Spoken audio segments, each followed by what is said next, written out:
Hello everyone, Loremaster of Sotek here, and welcome back to a new episode of Who Would Win?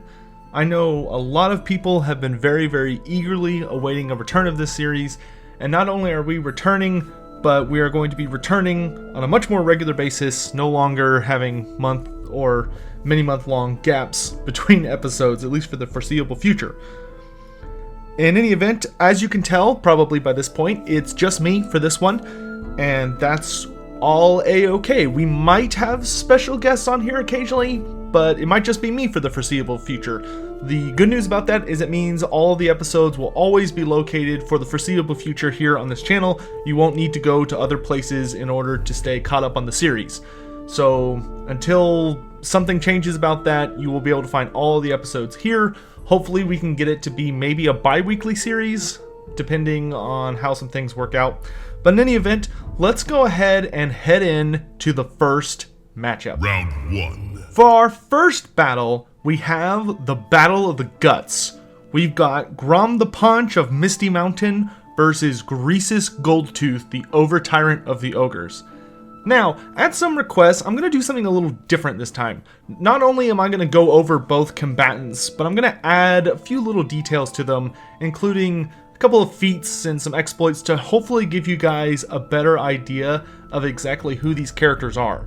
Once we go over all their information, we will then look at some fan predictions and see how you guys voted, and then I will give you my answer on how this fight would go down, using all of the evidence that I've gathered and all of my knowledge of the lore to try and inform my decision. So first, let's start with Grom the Paunch. So Grom is this colossal fat goblin who rides on a large chariot, the largest the orcs have bothered to cumber together, at least on this side of the World's Edge Mountains, and it's pulled by 3 giant wolves with these big old scythed wheels. In addition to that, he has a standard that's carried by his standard bearer, Niblet, and Niblet is essentially known as the Lucky Gobbo because, quite frankly, after a series of incidents, Grom got so tired after killing a bunch of orcs that were trying to challenge him, he sat down. And when he did, unfortunately, Niblet was too close to him, and so Grom ended up sitting on him. And the Greenskins were convinced that all that would be left of the Night Goblin was his robes with a greasy smear. But when Grom finally motivated himself to stand up again, not only was that not the case, but Niblet was alive, healthy, and smiling ear to ear with some kind of maniacal problem, likely due to whatever horrors he witnessed while trapped beneath Grom's bulk. And so Grom declared him lucky and has always kept him as a standard bearer. And it turns out he actually is lucky because he provides Grom with sort of a mystical defense granted to him by Gork and Mork through Niblet, so long as Niblet is alive. So bringing into battle, Grom will be riding his chariot, but on top of that, he has Niblet with him and the Lucky Banner. Then he has his axe, the Axe of Grom, also known as Elf Biter. Now, this is a really nasty axe that not only makes Grom very strong for a goblin, it makes him stronger than most orcs by a pretty decent degree. Like, there are no natural orcs that are stronger than him. The only ones that would be are very old, like Grimgor or Gorfang Rotgut. But most orcs, Grom could easily just dismember them using his axe. And although Grom is very fat, you have to remember it's not due to natural means of, like he's been lazily eating himself to death and got really fat. It's because he consumed a bit of troll when he was younger, but he didn't burn it first. And when troll meat isn't burned or scorched, it keeps regenerating. So Grom's entire gut was literally just filled with troll meat, and it expanded his size to a ridiculous degree where he is bigger than orc bosses. Like, he is almost the size of a troll. Grom is huge, but on top of that, not only did the troll meat make him colossal and hilariously fat, but it also gave him the regeneration ability that trolls naturally have. So Grom has regeneration equivalent to a troll, which is what made him such a nasty opponent. As for feats, Grom is someone that has done a lot of crazy stuff where he's dueled many orc war bosses in single-handed combat, because Grom's fighting style is literally to waddle up to you and he waits for you to get close enough to stab him a few times in his gut, because he'll just regenerate. So he waits for you to hit him, and then he starts swinging and takes you apart with his big old two-handed axe. So that's pretty much Grom the Paunch. For his overall feats, this guy was literally the most successful greenskin to ever live, even compared to other orcs and goblins or any greenskin. He invaded the Dwarven realms and annihilated them. He invaded the Empire and burned Nuln to the ground. He razed Nuln super well, and he would have taken Altdorf too, but unfortunately for Grom, he ran into a brave hero of the Empire who was wielding the rune fang known as, I think it's Trollhewer, but one of the rune fangs has the ability to burn you. So he ended up going against the one weapon he can't regenerate from. And when Grom realized that this guy could actually kill him, Grom got the hell out of Dodge. So he continued rampaging all the way to the west until he got to the ocean. Then, because Grom just kind of wanted to keep going, he built up a huge fleet and invaded Ulthuan, which is supposed to be impossible. Like, unless you have some super powerful demon or sorcerer leading you, you should not be able to get to Ulthuan, and Grom got through sheer dumb luck. He did have a very powerful sorcerer with him, who of course won't be helping him in this battle as it's a 1v1, but he made it to Ulthuan, where of course he trashed Tor-Yervisi, where Eltharion the Grim ended up defeating his sorcerer, and Grom decided, I guess it's time for me to go, since the elves actually rallied together, and Grom's sorcerer almost sunk all of Ulthuan because he disturbed a waystone. But anyway, that's Grom the Paunch. Very strong, not at all mobile, he's hugely fat, he can walk. It should be noted that he's not so fat that he can't. He can, it's just a lot easier and less tiring for him to get around on his chariot. So that's Grom the Paunch. Let's go ahead and move over to his competitor, Greasus Goldtooth. So Greasus is the over-tyrant of the Ogre Kingdoms, and to make sure I do him proper credit, I will read out his formal name, which is Tradelord Greasus, Tribe Stealer, Drake Crush, Gate Crasher, Horde Master, Goldtooth, the Shockingly Obese. There we go. So Greasus, if you can't tell, ogres really like titles. Whenever an ogre accomplishes something, they almost always add it to their name, and Greasus has accomplished a ton in a pretty hilarious manner. He is a colossal, very rich, powerful ogre. He's the biggest, baddest ogre there is.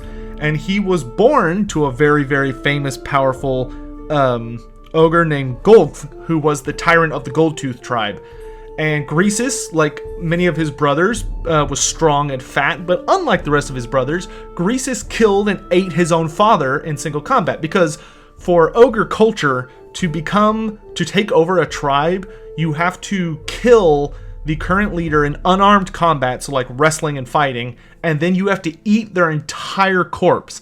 If you don't eat all of them, then you lose. It doesn't count. So he ate and killed his father, who was larger than him, and then he went on to accomplish a truly staggering number of feats, and all of his names correspond to those. He did things like he became known as Tribe Stealer because he wiped out some tribes that wouldn't bow down to him because he declared himself over-tyrant. He said, I'm in charge of all the tribes. The tribe said no, so for one tribe he climbed on top of a mountain while they were having a feast below, and he started hurling giant boulders at them and yelling at them until his shouts and boulder throwing ended up disturbing the mountain enough that it caused an avalanche and killed the whole tribe. Or there was another time he went to fight a rival who was much larger and older than him, so probably would defeat him in a fight. So he challenged his opponent to a duel in one of these traditional ritual fights, and as his larger opponent kind of clambered down into the maw pit where they would fight in these, like, they kind of dig out these holes where they fight in for the glory of controlling a tribe, Greasus is actually a lot smarter than the typical ogre, because instead of going down into this pit and potentially losing this fight, he waited until his opponent was already in the pit, and then he leapt from the side of the pit, gut first, and slammed into this guy's head, snapping his neck. And then Greasus proceeded to eat all of him, even though this guy was bigger than him, because ogres. And in ogre culture, Some of them declared that he cheated, while others think he didn't technically cheat, he just bended the rules a little bit. But to deal with any concerns, Greasus did go on to duel their next 3 largest guys in single combat and killed and ate all of them. So he ate 4 freaking huge bruisers back to back to back to back, because that's just the way Greasus is. When it comes to as far as what he's bringing into battle, Greasus is a fabulously wealthy ogre tyrant who, instead of riding a chariot, Greasus wanted a living throne. So instead, he rides a massive carpet of Noblars who don't help him in fighting, because that would be way too much to ask of them. Most of them die trying to carry his immense weight, so it's just this swarm of Noblars whose only goal in life is to keep him moving.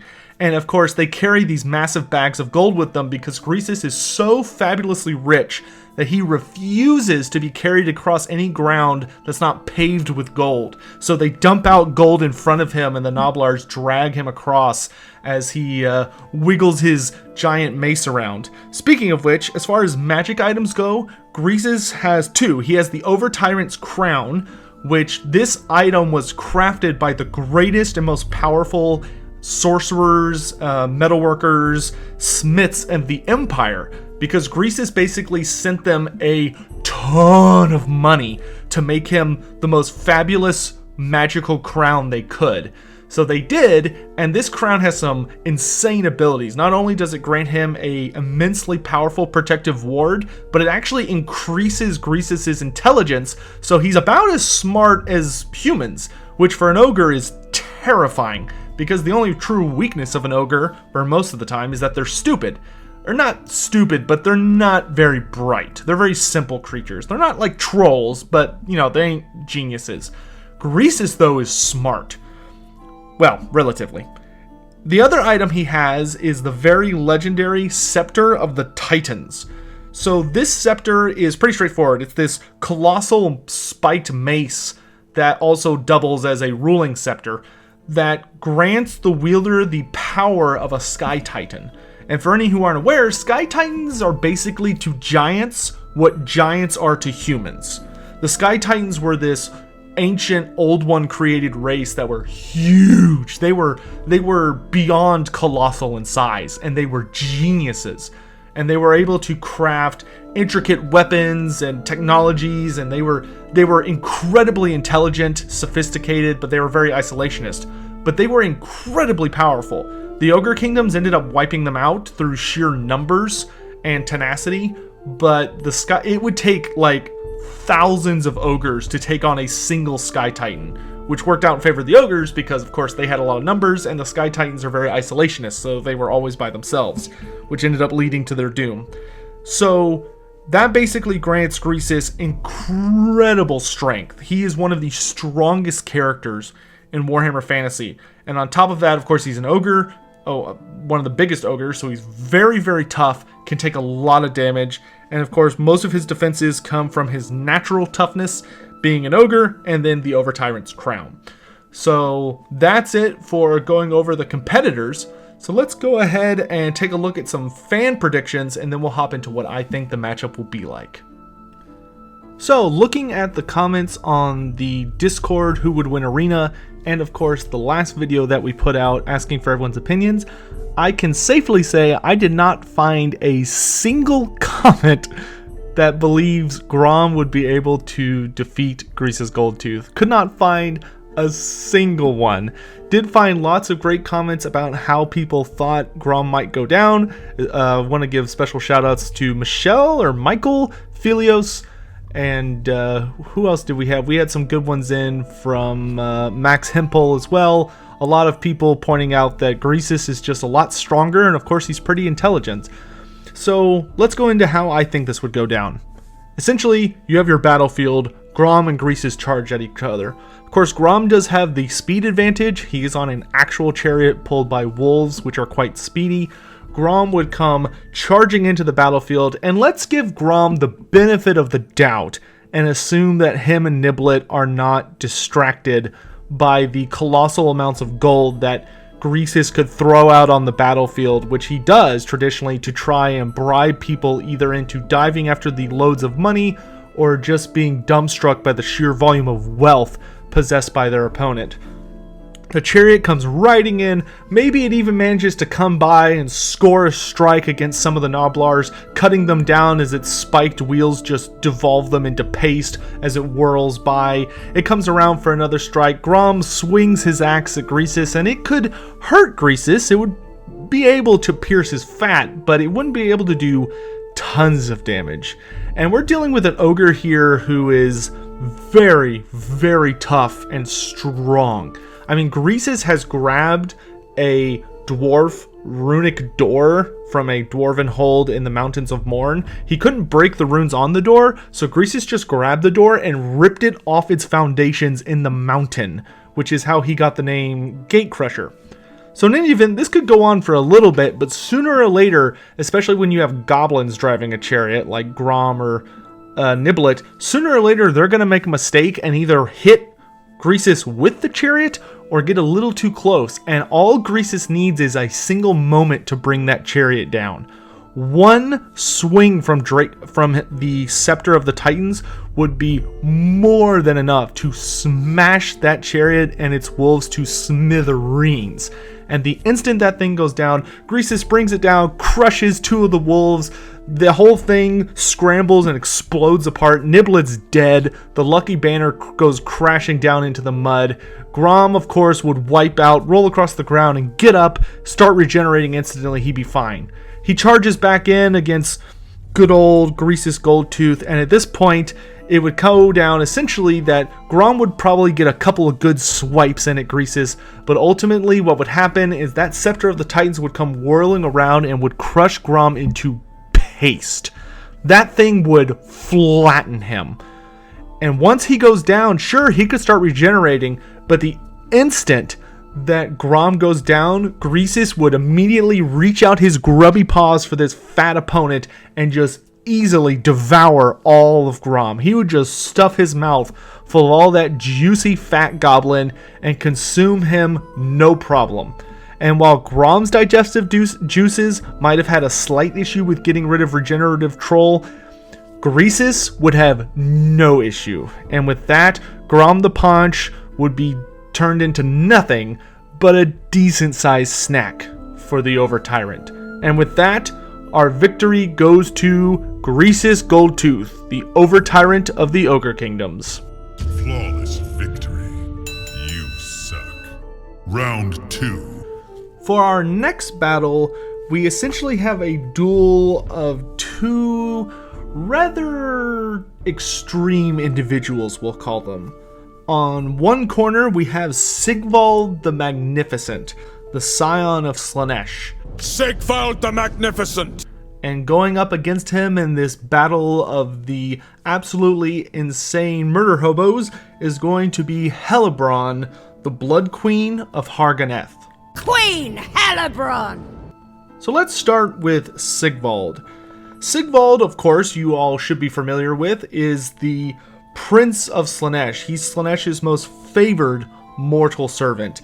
And he is this beautiful paragon of beauty and lust and violence and debauchery and cannibalism. He is just not a good person in any way, shape, or form. And of course, we do have his Legendary Lord video. If you haven't seen those, you can go check out all his fun little details. But into this battle, he will be coming in on foot, as that's his traditional build, and of course the only way you can field him. And he will not have his bodyguard, as we've established in prior episodes, that characters have to fight by themselves unless they have a mount. So no mirrored guard for him. As far as his items go, he has two that he brings in. He has the Auric Armor, which is his beautiful golden armor that grants him the ability to regenerate. It's this sculpted plate that's designed to not only make him even more aesthetically pleasing, but it literally has these creepy tendrils of energy that creep across his flesh and reknit it and keep him in the perfect condition at all times. Beyond that, he of course has his very large shield, which is technically part of the set, but it grants him a fair amount of protection. And then for combat, he wields Sliver Slash. Now, Sliver Slash is not only the weapon with one of the best speeches in Total War Warhammer, but it is a piece of Slaaneish's own sword. It's like a fragment of the Prince of Chaos's blade that allows Sigvald to possess a fragment of Slaaneish's own ability. So not only does it make Sigvald incredibly skilled in combat, but it makes him freakishly fast. Sliver Slash is one of the fastest weapons in Warhammer Fantasy. It grants speed that is virtually unmatched with very, very few exceptions, which is going to be very helpful for him going up against an elf. However, there is a downside to Sigvald. All of these things are really great. He's very, very skilled. He's fairly strong, being a Chaos Lord. He's very tough thanks to the Auric armor, because he can obviously reknit any damage he takes. And he's very fast. However, Sigvald is very arrogant. And on top of being very arrogant, he's kind of stupid. And the way Sigvald's stupidity manifests is basically Sigvald suffers from a slight issue that whenever he sees his reflection, he tends to get a little too obsessed with making sure that he's looking the best he can. You know, flipping his hair around. He already stays naturally pretty because the Auric armor makes sure that he isn't covered in grime or blood or anything that would mar his appearance. But he always, he makes sure his hair looks nice and admires his appearance, and he's very self-focused and conceited. And that could strike at any moment in the battle, and of course could negatively affect him. So we have to keep that in mind when trying to figure out who would win in this matchup. As far as feats goes, Sigvald has accomplished a lot of really impressive things. He has launched a successful invasion of Ulthuan, though he did eventually leave when he had a random thought bubble in his head about a Bretonnian village he wanted to go burn down. He dueled Galrach, the first of the father of all Chaos Dragons, and although he did not beat Galrach, he did put up a very good fight. And this was before he had the ability to regenerate. He still actually managed to handle himself against Galrach. He did get burned pretty horribly, but he survived, which is a huge deal as far as feats go. He's done other things, like he's made it all the way to the realm of chaos and came back alive and even stronger than before. He's effortlessly dueled demon princes and other chaos lords, and he is a monster to deal with. On the other hand, we have a different sort of monster. Instead of a conceited, disgusting creature on the inside who is so self-obsessed with indulging in every sensation and pleasure, we now have the most murderous, violent creature among the Dark Elves, which is saying a lot. Hellebron. So Hellebron is of course the Blood Queen of Hargoneth, and she is the leader of the Cult of Cain. Of course, Morathi does have a lot of influence with the Cult of Cain because Morathi kind of introduced or at least revitalized the beliefs in the darker gods of the elven pantheon to the elves. And Morathi was the one, for instance, who gave them the cauldrons of blood. Like Morathi, no one knows whether Morathi crafted those or whether she bartered with Cain and found them or created them or what happened, but Hellebron is kind of the active leader. Hellebron is the one who's single-handedly responsible for not only having the Dark Elves really go into worshipping the underworld gods of the elves, but she revitalized their worship to make it focused on battle and bloodshed and murder, and she dialed everything up to 11. But in any event, Hellebron is an extremely deadly opponent. For items, she's going to be bringing in the Amulet of Darkfire, which is this mystical flame that stays around her that instead of burning flesh or wood, it burns magic. So if you try and shoot some kind of magical attack at her, or you try to debilitize her with some sort of spell or enchantment, this flame, this amulet, unleashes a flame that burns all of that magic away into nothing. So it makes Hellebron very, very, very resistant to magic. She's actually one of the most resistant to magic characters in the setting, thanks to this amulet. Of course, that won't be helping her against Sigvald, but it's still worth noting. Then for her weapons, she has the Death Sword and the Cursed Blade. And both of these things are very, very nasty weapons. The Death Sword is essentially a blade, it's a good sized sword that has a ton of enchantments and blessings of Cain upon it, that if it strikes you, it basically infects your blood with this horrible poison and kills you like hilariously quick. If you're wounded by it, it is like being hit by Greasus Goldtooth due to the sheer deadliness of this blade. Because some people confuse it in that Hellebron is not someone who is so strong that she can hit you as hard as Greasus Goldtooth. Instead, it's that the Death Sword, when it strikes someone, the enchantments upon it causes them... It basically has a venom that is so deadly, it might as well be like you were struck by Greasus. But it's less about force and more about deadliness. And then in her other hand, she of course wields the dagger known as the Cursed Blade. And what the Cursed Blade does is it's a kind of sentient weapon. So not only does she parry very nicely with it, but it seeks out the opponent with a sort of supernatural ability. So we kind of talked about that with Gorok in the previous episode with the Mace of Ulamak. So the Cursed Blade basically allows it that whenever your enemy slips up, it slips forward and kind of shanks them or stabs them in the side or the gut or slashes one of their tendons or something. Very, very nasty weapon. As far as feats go, Hellebron is one of the deadliest duelists among the Dark Elves.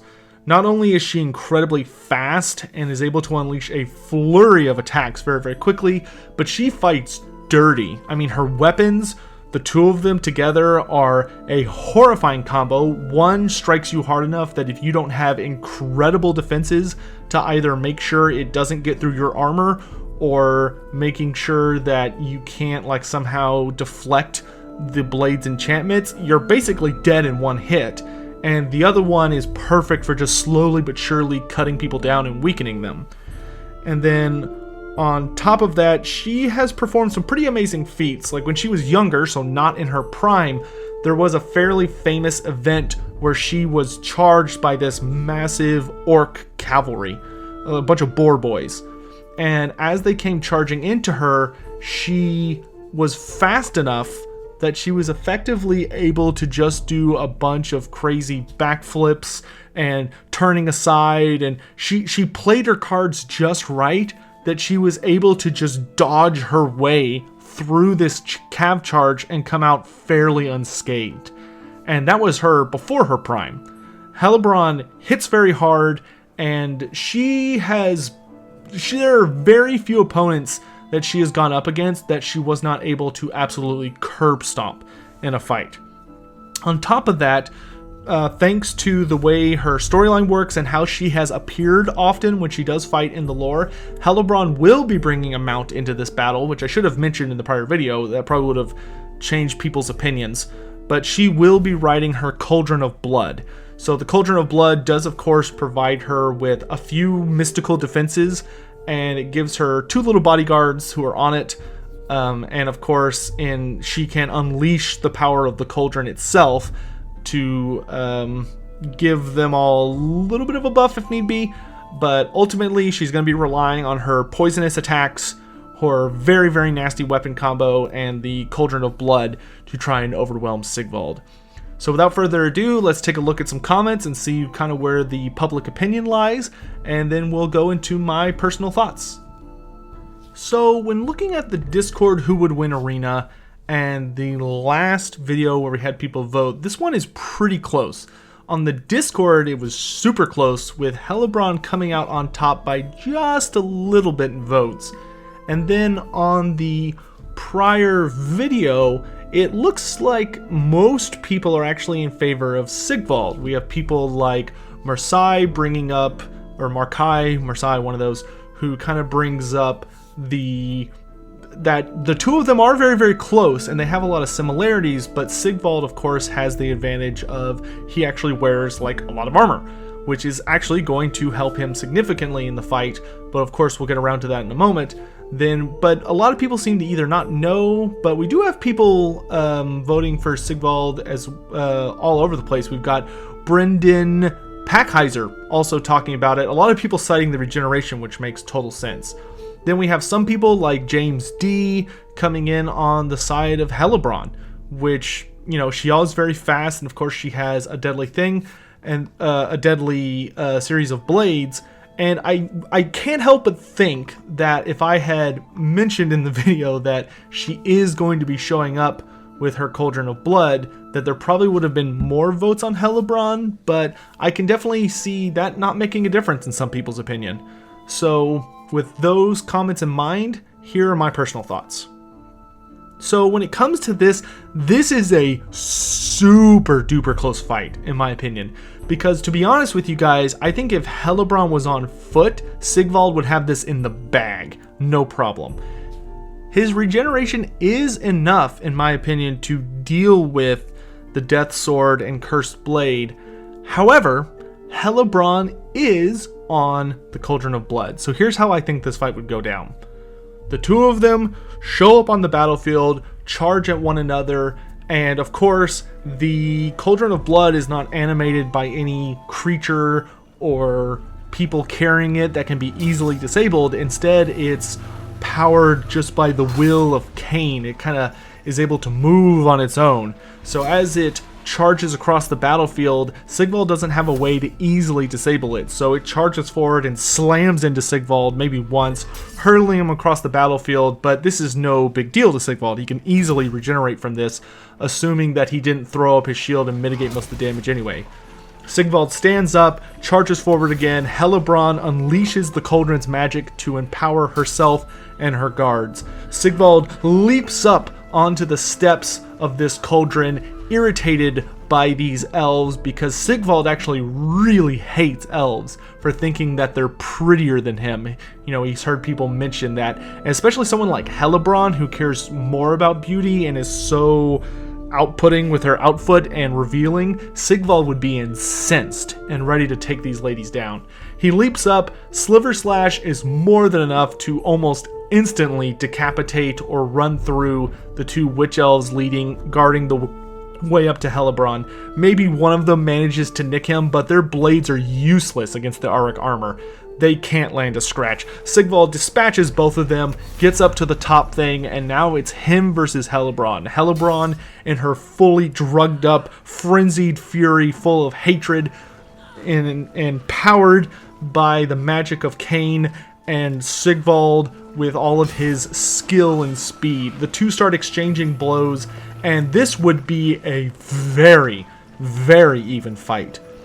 Though Sigvald is a little bit more skilled based on his feats and accomplishments, in my opinion, compared to Hellebron, especially when it comes to dueling, Hellebron is fast enough to keep up with him. She, of course, is an elf, so she's already very fast, and even among dark elves, she is super fast. But Sigvald is easily fast enough to keep up with her. So the two are exchanging blows. The Death Sword is slamming into the mirrored shield, cracking it and falling it apart, because although it's not technically powered by force, the runes of death and destruction carved upon the Death Blade are designed to crumple through any defense, including armor or what have you. It will ruin anything it touches.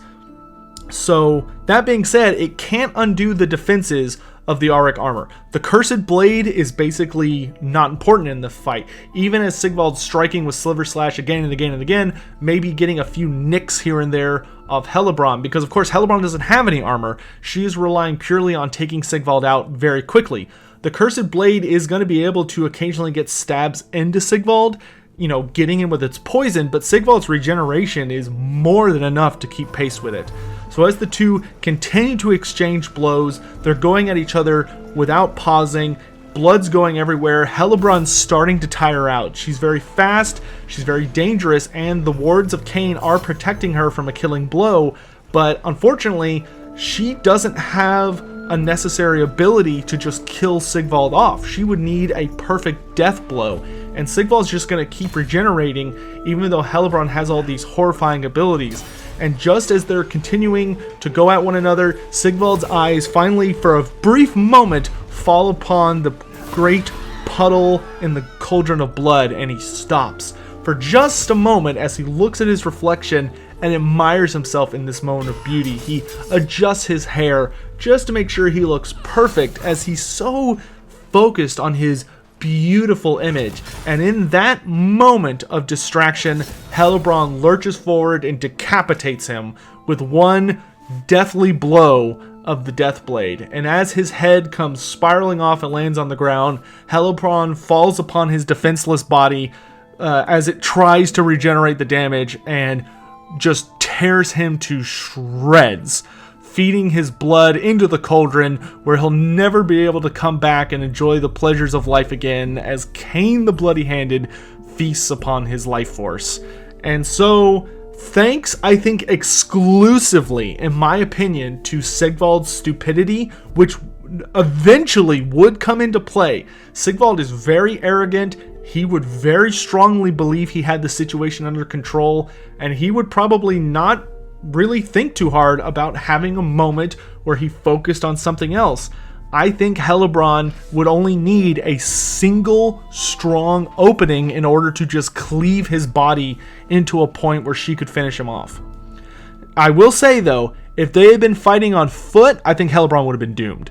She's fast, she has a lot of great, skill and stuff, but not wearing any armor, without the enchantments of the Cauldron of Blood, not only increasing her ability to attack, drawing her blades closer with Cain's, because Cain's blessings not only augment her blade's ability to land their mark against Sigvald, but they also provide her with defenses. So Sliver Slash would be turned aside just enough to give Hellebron the ability to dodge aside or parry in time, thanks to the gaze of Cain kind of watching this battle take place.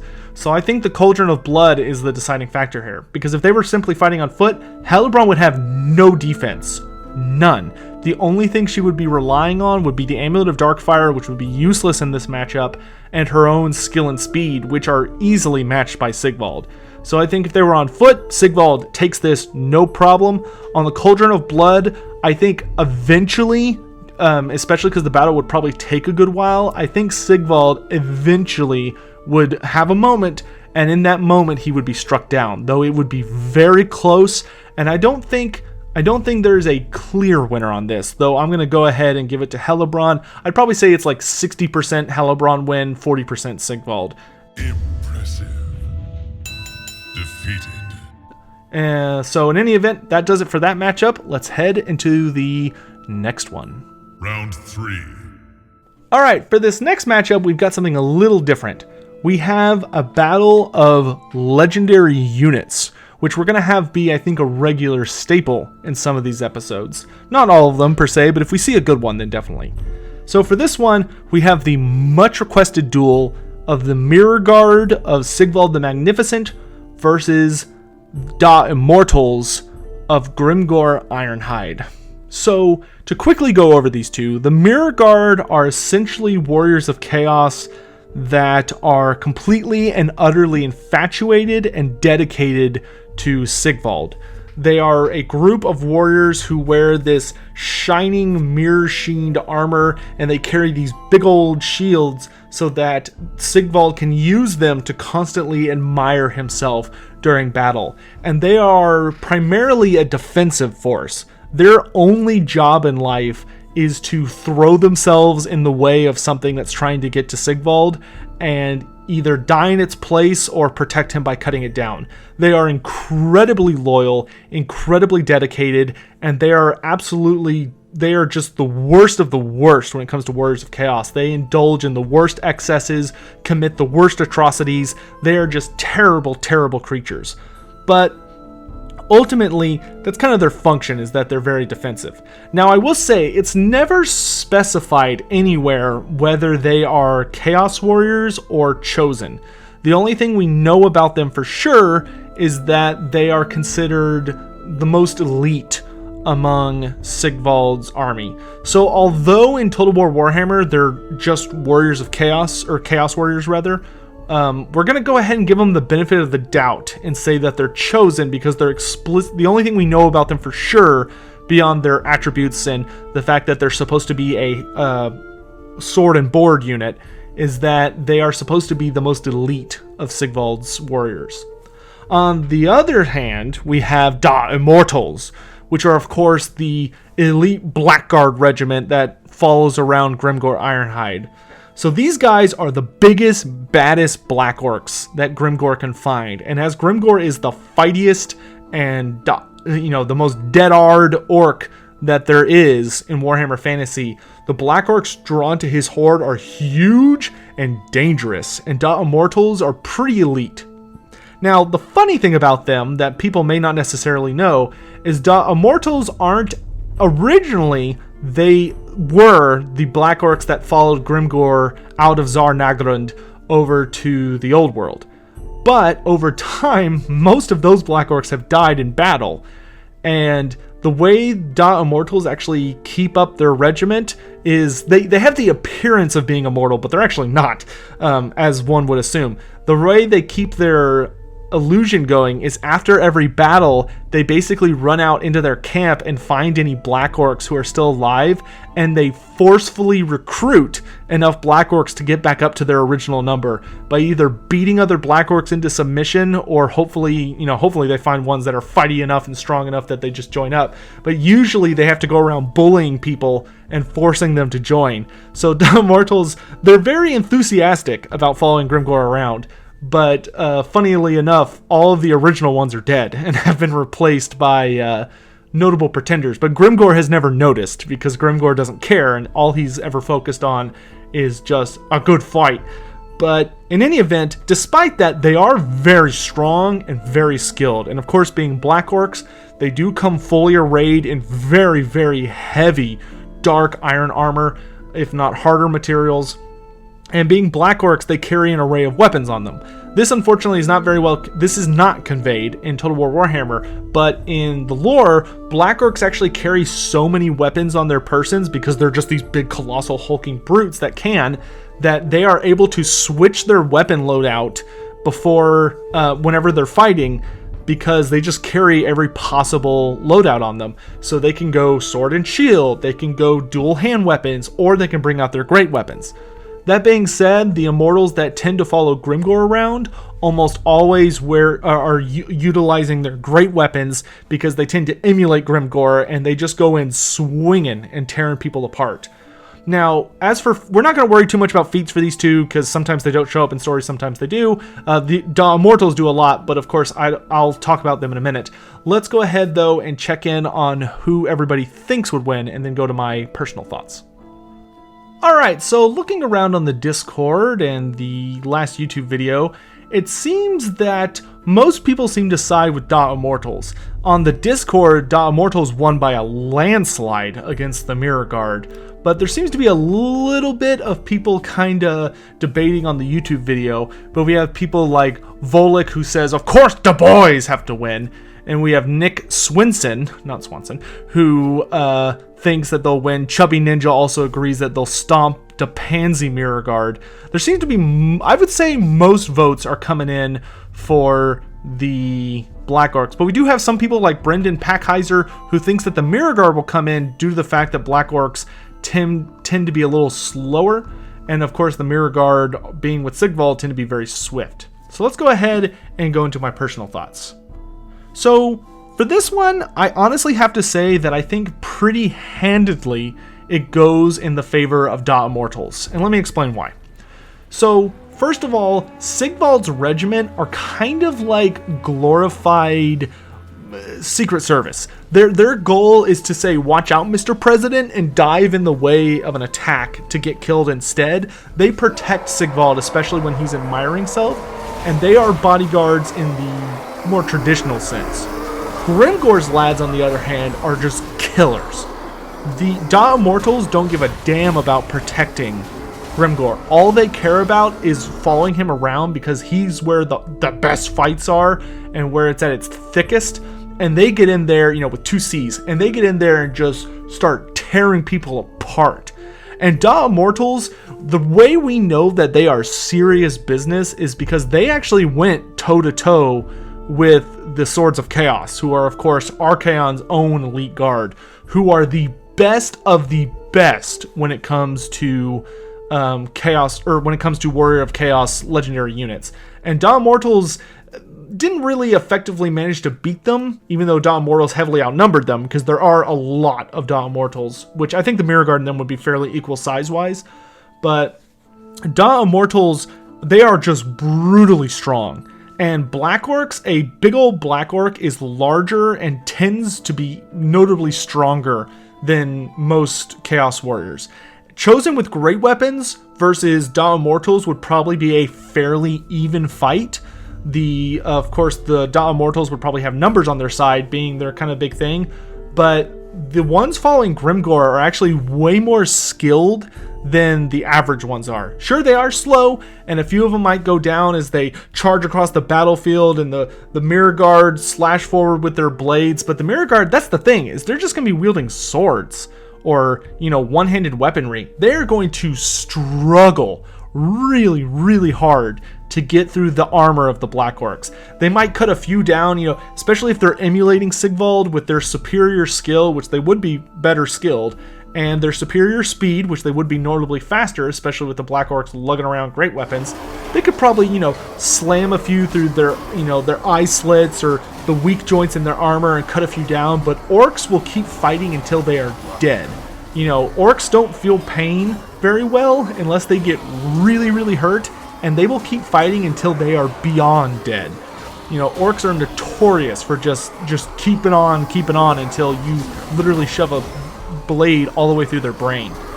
And the instant the Black Orcs or Immortals would bring all of their heavy choppas coming down, the Mirror Guard would get obliterated. A few of them might be able to deflect it, or jump out of the way, but most of them would get cut down effortlessly. And Chaos Armor may be great, but it ain't gonna save you from that. So ultimately, I think this goes very handedly in favor of Immortals, who would just butcher the poor, pansy, spiky Umis. Well done. Fatality. So with that, we're off to our last matchup for today. Round 4. Alright, so I want to take a quick moment to say that anyone who suggested this matchup to the point that it actually got selected, I hate you. I hate you very, very much. I saved this for the end of the episode because this one is very, very hard. This is a ridiculously hard matchup, and I saved it until the end because I didn't want to do it. But here we are.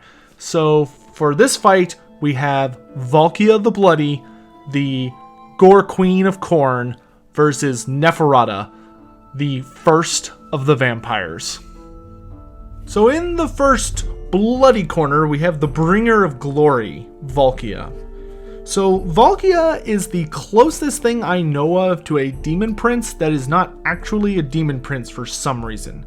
She was this exalted warrior queen in her first life that was beyond powerful and skilled in combat. She has her legendary spear Sleipnir, which is this horribly barbed weapon that is designed to pierce through armor and just ruin the day of anyone that's standing behind it. That's what she mostly wielded in life, and she eventually died on her way trying to fight to Khorne's Skull of Thrones, because she was going to get there and basically present him with a skull, but she ended up failing in her task. And Khorne was so outraged by her failure, because he really liked her, that he kind of scooped up her body and he let out such an angry roar of rage that his sheer anger brought her back from the realm of death. He just brought her back to life by screaming at her. And he took her broken body and he remade her into an image more pleasing to him, which basically made her a demon prince. She's not a demon, though. She's not a demon prince. She's mortal somehow. But she is the consort of Khorne. And when he remade her, she also acquired 2 other items during her ventures leading up to this point and afterwards.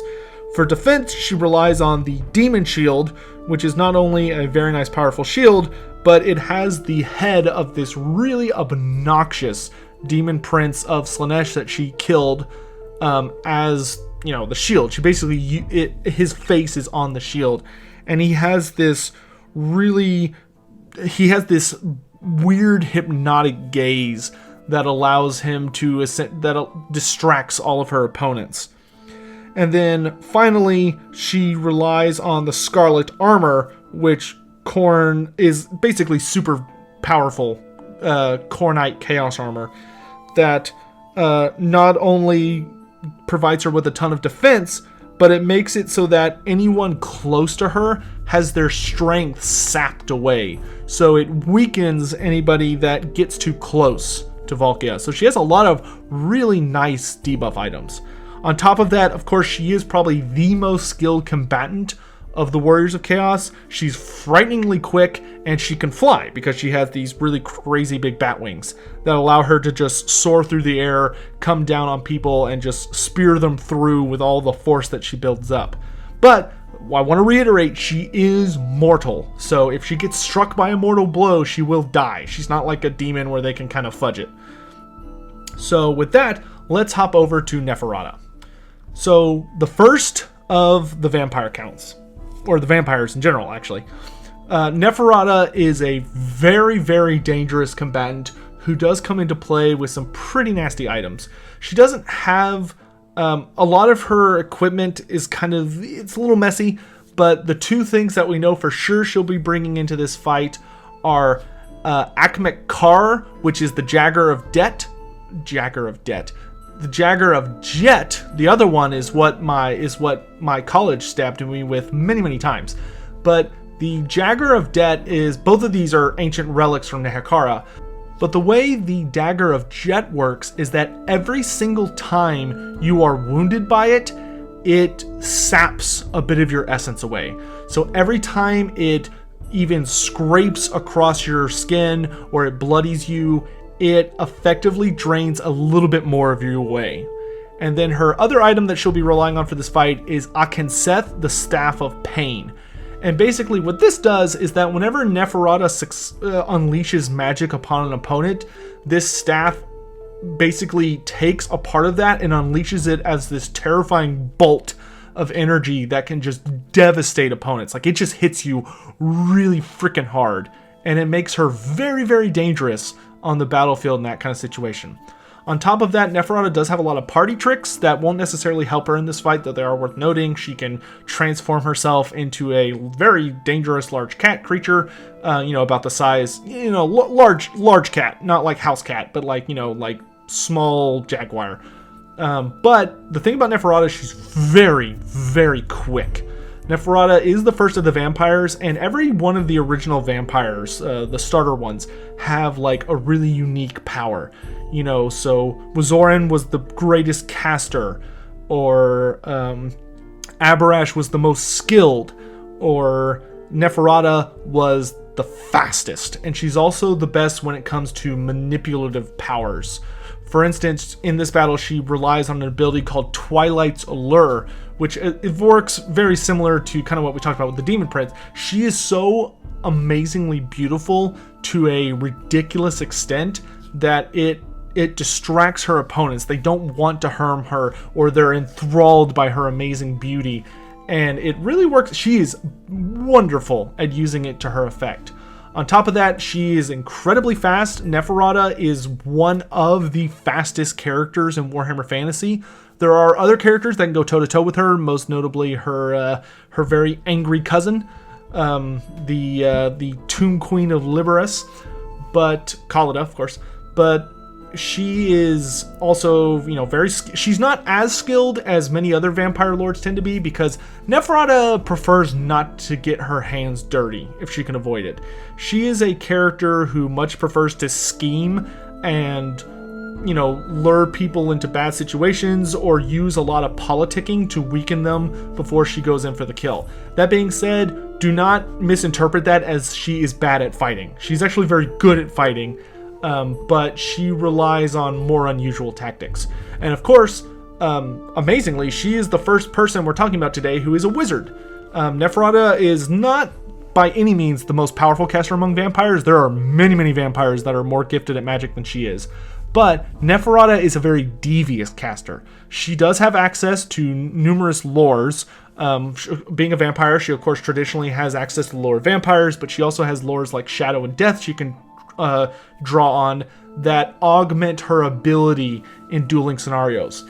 That being said, she will not be a pushover in this fight because Neferata is a dueling specialist compared to most other vampires. The only one that's better than her in a traditional sense would be Abarash, who of course sucks at magic, so even then she can kind of even things out when the two of them go toe to toe.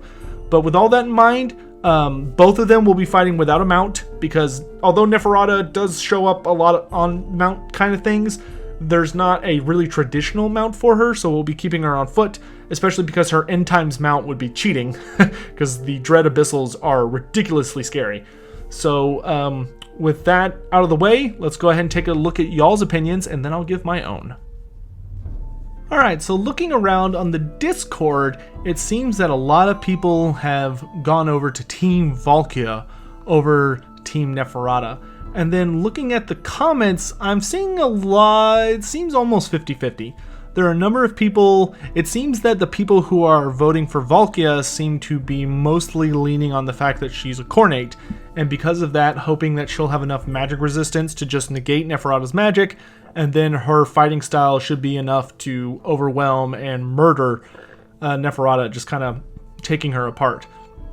But there are a few people that I see thinking that Neferata would be able to come out on top, even if it would be a super close affair. So as for my opinion, I'm going to be honest, this one was this has been the hardest one for me by far. I have sat around thinking and thinking and thinking and thinking. Both of them have amazing feats. Valkia has managed to kill a demon prince of Slaanesh even before she became her current form. Granted, it took days and it was a close affair, but that's still a really impressive feat. Even in her current form, during like the exploits of Archaon, like his famous adventures, she came spearing out of the sky and murdered the bull out of a supreme sorceress who was riding a black dragon. She just tore them apart. Neferata, on the other hand, is a very storied and ancient character who traditionally doesn't get her hands bloody a lot, but the few times that she is seen fighting, Neferata is freakishly fast. I mean, freakishly fast. And unfortunately, most of the times that we've seen her fight take place before she took over the Silver Pinnacle and before she acquired her items that are part of her really famous outfit now. We've seen a lot of her fighting before then, where she had to rely, it was before she really learned how to use magic, it was before she did a lot of things. So her feats aren't as well explored until we get to later instances, but the few times she does show up, she always comes out on top. So when I'm looking at the two of these, this is how I kind of think this battle would go down.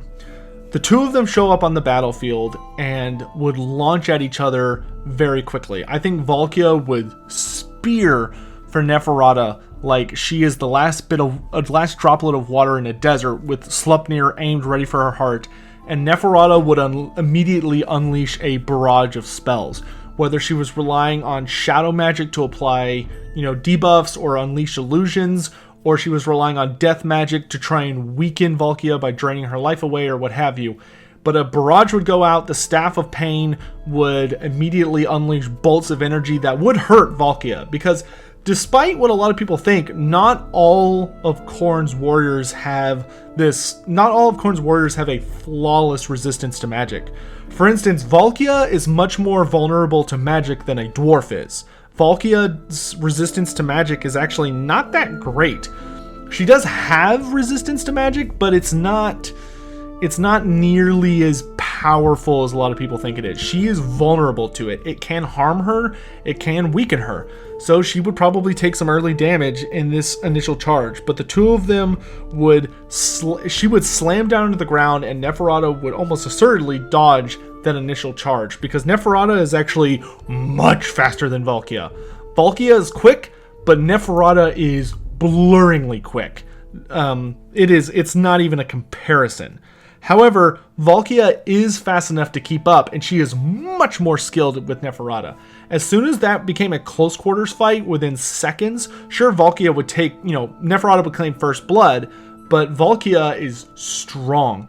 And I think the two of them would cancel each other out with their initial mesmerizing effects. I mean, Valkia has battled a demon prince that was so alluring that he had literal hypnotic eyes, but such magic like that is like trying to use water to deal with a flood when dealing with Neferata, or fight fire with fire. It's not going to work. However, Valkia is going to be literally immune to Neferata's Twilight Allure. The two of them have a lot of experience dealing with those kind of mesmeric effects and would almost assuredly cancel each other out.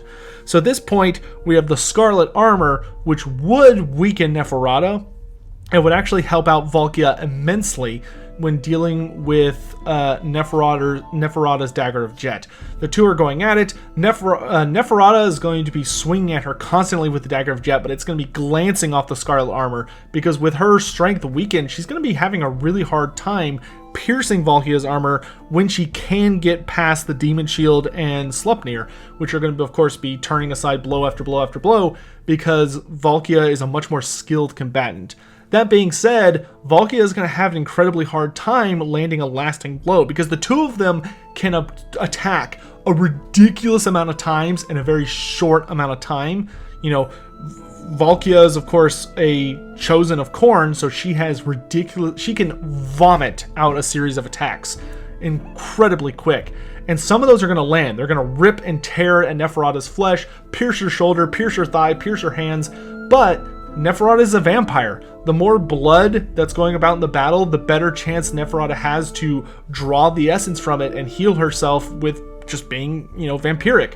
Which, although I know some people talk about that, if you drain blood from a warrior of or a chaos creature, it's corrupted, so you can't feed on it. That's not actually true.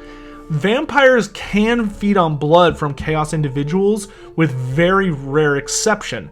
For instance, a lot of people, when they talk about that, think of the incident between Vlad von Karstein and the Glotkin, where he drank blood from Otto Glott, who's one of the brothers, and it was all corrupted by Nurgle, so it made Vlad super sick.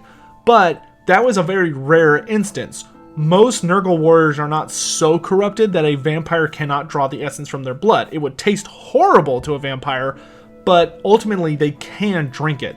So I don't think Valkia would actually have blood so corrupted that Neferata wouldn't be able to heal from it. I think maybe it would taste kind of funny, or make for Neferata a little bit, it would make her a little bit more fiery, but I don't think it would negatively harm her in a serious way. However, as the two of them continue to exchange blows, Neferata can rely on her magic in defensive ways. Even if Valkia is getting help from the Gaze of Khorne to perhaps deflect some spirit leeches or debilitating magics, Neferata can always use the lore of vampires to augment herself, make herself quicker, attack faster, make her wounds close up and heal, and Valkia doesn't have anything like that.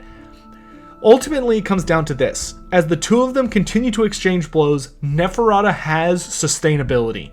She can heal using her own magics on herself. She can use her vampiric natural abilities, and the two of them are very evenly matched when it comes to just striking at each other.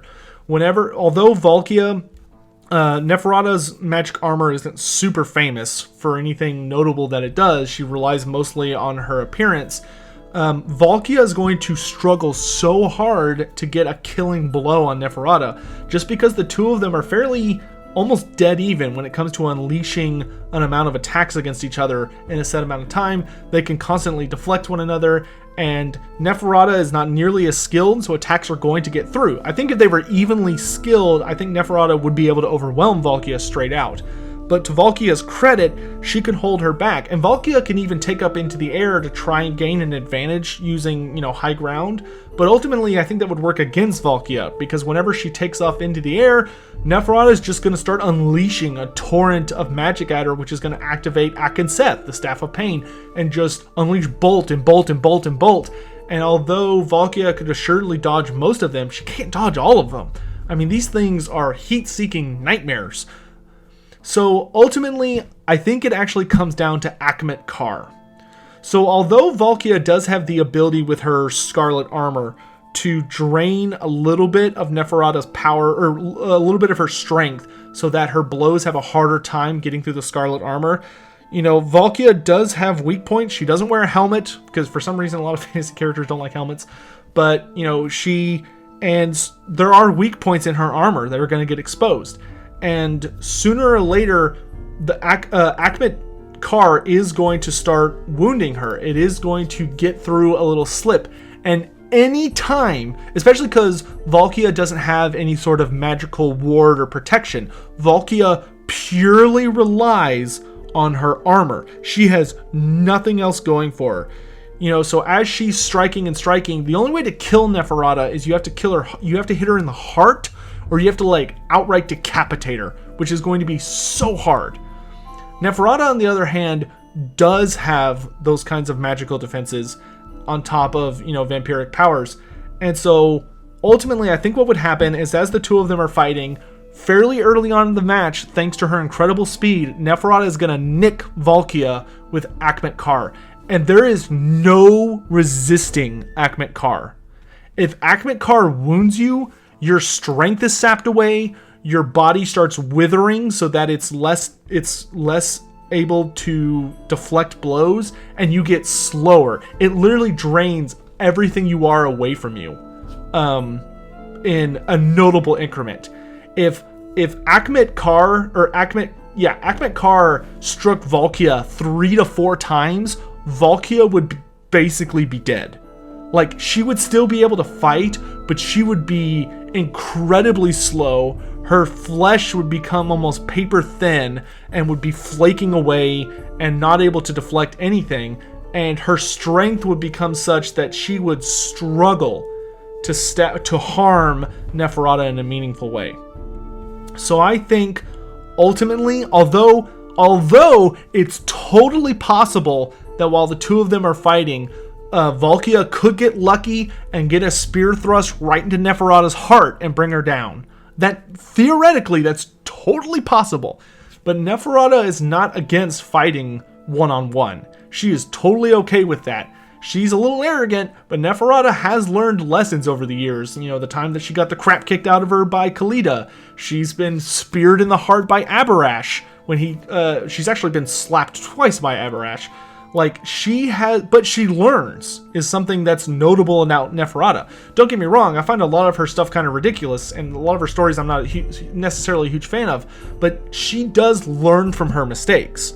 And she is very, very careful and critical about how she handles every situation. And I think ultimately, Akhmet Kar would doom Valkia, because literally all it takes is a stab, a scratch, a slice. If you get wounded by Akhmet Kar, a bit of you drains away. And if Valkia got wounded once, that would make a huge difference in her battle with... She would immediately become notably weaker than Neferata if she was struck once. And every time she gets struck, it exponentially creates a gap between these two characters. So I think although there is totally a chance that Valkia could get in an early stab with Sleipnir that would finish Neferata off, I think because of her magic, whether it's used defensively if there is a serious magic resistance component, although Valkia does not have a history of being especially magic resistant, assuming Neferata, wasn't able to just take her out or do a ton of damage with Akenseth, the Staff of Pain, and, death magic, for instance, or blast her with, death magic or vampiric magic or what have you, using Curse of Years to age Valkia's armor and everything so that she becomes notably weakened. If Valkia gets weakened in any way, this matchup immediately goes in favor of Neferata. And although Valkia has the ability to drain Neferata's strength to make Neferata's job harder, I don't think it would be enough to sway the battle completely in favor of Valkia. And she's going to take damage in that early onset battle due to magic and Akenseth combined. And once the two of them are engaged, like I said, one slice of Akhmet Kar gets through, it's game over. And although the Scarlet Armor is tanky enough that it would make it almost virtually impossible, not completely, but virtually, for Neferata to like stab Valkia in like the arm or the chest or anything and get a good wound. Scarlet Armor's not going to give in to Akhmet Kar because it's a glorified dagger, but she doesn't wear a helmet, and Neferata is so much faster than her, freakishly more faster than her, and I think ultimately that's what would damn her in the end. So y'all are all in favor. So I think the two of them would be going at it. A couple of little flicks would get through from Akhmet Kar, but sooner or later, Valkia would get tired enough and drained enough that Neferata could run in and just stab her in the throat. Just bring Akhmet Kar wrenching across her throat, assuming she doesn't blast Valkia to ashes with Akenseth, that she becomes too slow to just dodge this barrage of bolting fire. And with that, Valkia would be killed and hopefully screamed back to life once more by Khorne. But ultimately, I think her skull would be doomed for the Skull Throne for her failure. Superb. Fatality. So that's going to be my opinion on that one. That one, I literally put it 50-50. Literally, I could see that going either way. 51-49 in favor of Neferata. I had to think about this one for literally like 2 weeks. So if you're wondering why this episode took so long, it was because I was reading stories, short stories, stat lines, battle reports, rolling dice, reviewing army books. I was thinking of everything I could possibly think of, and ultimately that's how I think it would. I think it would literally come down to Akhmet Kar. So if you disagree with me, I'd love to hear how you think it would go down instead. Whether you think that Akhmet Kar wouldn't be able to pierce the Scarlet Armor, and maybe Valkia's skill would be great enough that she'd be able to, make sure she never got touched by it until she could land a killing blow on Neferata, or, any of the other matchups, of course. Maybe you think Grom's Chariot would be able to pop a wheelie over the Noblars and cut across Greasus' throat, or maybe maybe Sigvald would be able to hurl the Mirror Shield Captain America style and hit Hellebron in the face, taking her down early because she's too stupid to wear armor. Whatever you guys think, would love to hear your opinions. I hope you guys enjoyed this. This one was super fucking long. In any case, thank you all for watching. Please recommend all of your matchups in the comment section below, or in on the Discord in the Who Would Win Arena channel. Be sure to recommend any matchups you want to see there. And I will accept any potential matchups. You can recommend character versus character, which is of course the main focus. But I would love to see units versus units, monsters versus monsters, armies versus armies. Anything you can think of, certain wizards dueling off, or something maybe weird. Maybe you want to see like a specific scenario with multiple characters. I don't know. But as a reminder, the ones that tend to have the ones with like the most upvotes or likes or whatever are the ones I'm probably going to drift towards. So make sure that you post yours, and make sure that you make a good pitch for it so that other people will upvote it. And make sure to go down in the comment section yourself and upvote the ones you think look super cool. But in any event, that's going to be it for this video. Hope you all enjoyed. I'll see you for the next one real soon. As a reminder, the next video you'll see for Who Would Win will be me announcing the matchups so that you guys can leave all your opinions and stuff. In any event, thank you all for watching. Catch you next time.